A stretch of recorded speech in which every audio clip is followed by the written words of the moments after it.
Hello, good morning students.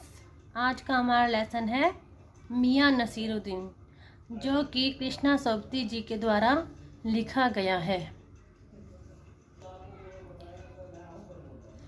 इस chapter में लेखिका ने एक खानदानी नानबाई कहते हैं रोटी बनाने वाले को।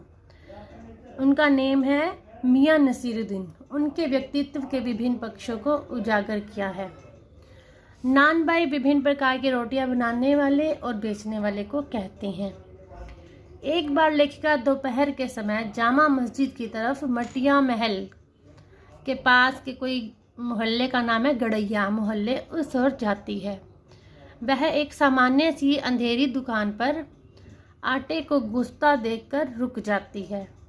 वह सोचती है कि शायद सेवइयां बन रही होंगी, परंतु पूछने पर उसे पता चलता है कि यह तो खानदान नानबाई मियां नसीरुद्दीन की दुकान है, जो 56 प्रकार की रोटियां बनाने के लिए प्रसिद्ध है। लेखिका जब दुकान के अंदर देखती है तो मियां नसीरुद्दीन अपनी चारपाई पर बैठकर बीड़ी पीते हुए दिखाई देते हैं। वे अब उनके बारे में बताती हैं। वे अच्छी उम्र के पक्के कारीगर दिखाई दे रहे थे।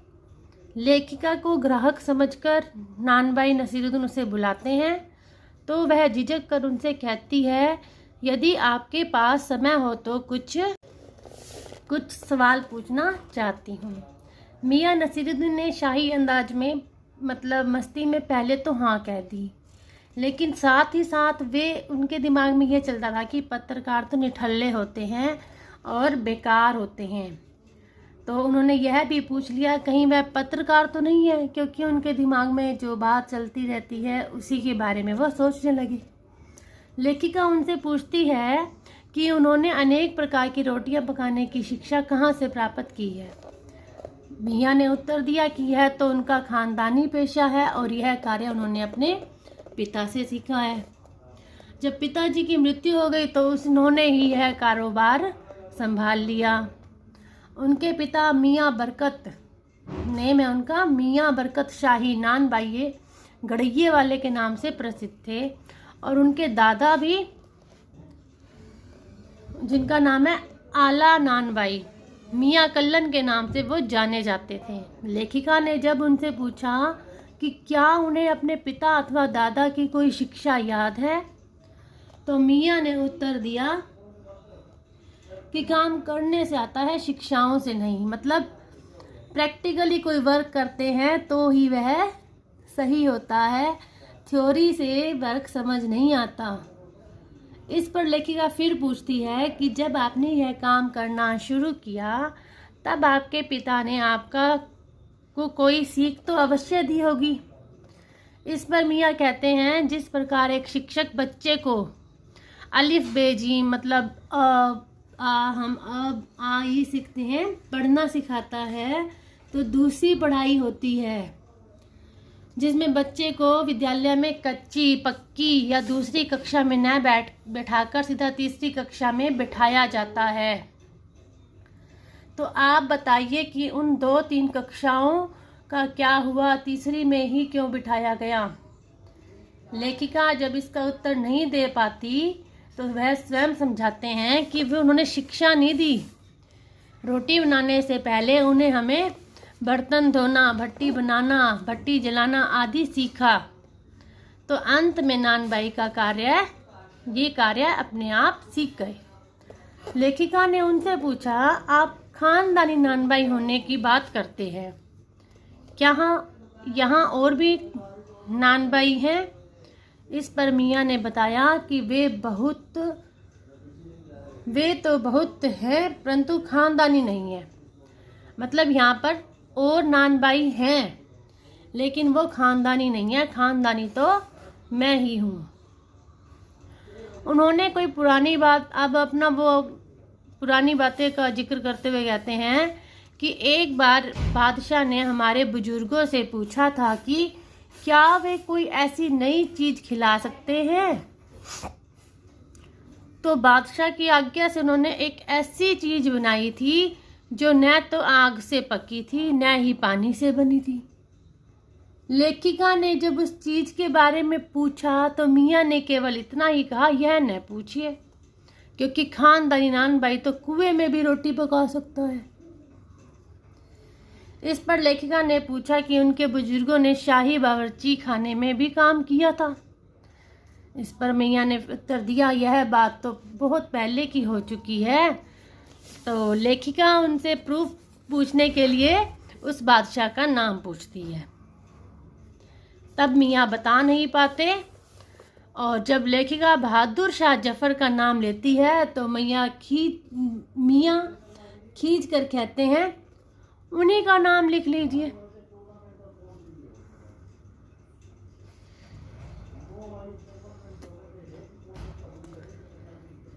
लेखिका को अपनी ओर अब टकटकी लगाकर देखते हुए देखकर अपने कारीगर को भट्टी सुलगाने के लिए कहते हैं। मतलब वे उनकी बातों का सही जवाब नहीं दे पाए थे और अब आगे उनकी बातों का जवाब देना नहीं चाहते थे, तो उनकी बात को काट कर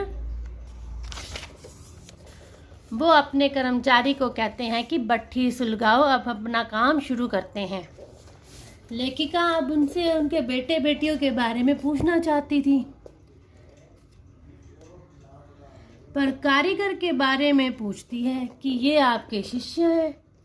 मियाँ बताते हैं कि वे इन्हें 2 रुपये मन आटे की, मन 40 किलो होता है आटा, या उनकी जो मेजरमेंट है उसके हिसाब से बता रहे हैं, वे इन्हें 2 रुपये मन आटे की और 4 रुपये मन मैदे की मजदूरी देते हैं। मतलब ये 2 मन आटे की रोटी बनाते हैं तो 2 रुपये, और 1 मन आटे की मैदे की बनाते हैं रोटी तो 4 रुपये देते हैं। मियाँ अब अपनी भट्टी पर बाकरखानी, शीरमाल, ताफ्तान, बेसनी, ये सब उनके रोटियों के ही नाम है, उसके बारे में बता रहे हैं कि इतने प्रकार की रोटियां वे बना लेते हैं, जैसे बाकरखानी, शीरमाल, ताफ्तान, बेसनी, खमीरी, रुमाली, गाँव, दीदा, गाजेबान, तुनकी आदि रोटियां। तुनकी रोटी पापड़ से भी अधिक पतली होती है। वे रोटियों के बारे में बताने लग गए। मियाँ अतीत में खो जाते हैं और एक गहरी सांस लेकर कहते हैं कि अब वह जमाना चला गया जब लोग खाने पकाने की इज्जत किया करते थे। अब तो तंदूर से निकली, खाई और बस सब समाप्त।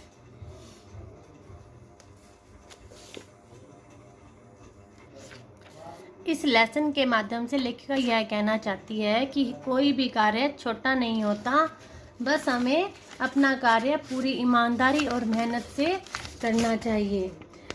मियाँ नसीरुद्दीन भी अपना काम अत्यंत ईमानदारी और मेहनत से करते थे।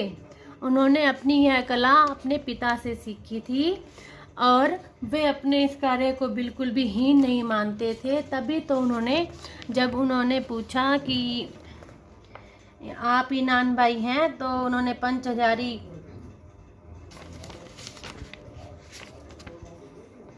आवाज में कहा कि हाँ मैं ही नान भाई हूँ। मतलब वो स्वाभिमान के साथ अपने कार्य के बारे में बताते हैं। वे 56 प्रकार की रोटियां बना सकते थे। वे अपने काम में पूरा विश्वास रखते थे। इसी प्रकार मियाँ नसीरुद्दीन के माध्यम से लेखिका यह संदेश देना चाहती है कि कोई भी व्यवसाय छोटा बड़ा नहीं होता, हमें अपने व्यवसाय के प्रति समर्पित होना चाहिए। धन्यवाद।